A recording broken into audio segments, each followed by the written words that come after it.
Hello hi नमस्कार एवं जय Jagannath welcome back to my mini blog. तो एथर आम बाहरी स्विट्जरलैंड जावाई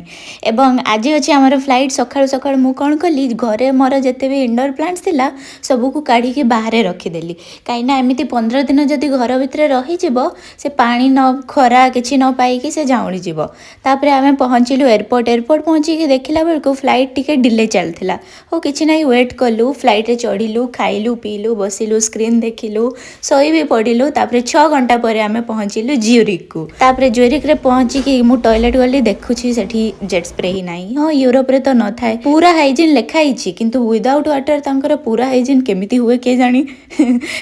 तापर बसिलु एयरपोर्ट रो मेट्रो रे डर भी लागुथिला एठी काइना मेट्रो सामना रे ही मु बसी जाइथिली फर्स्ट सीट रे ही अंधारिया टनल देखा जाउथिला तापर एयरपोर्ट रो बाहरी के देखंतु पूरा ठंडा पवन दउथिला। So that is it for today. आगो को आहुरी एमिति व्लॉग्स आसीबो।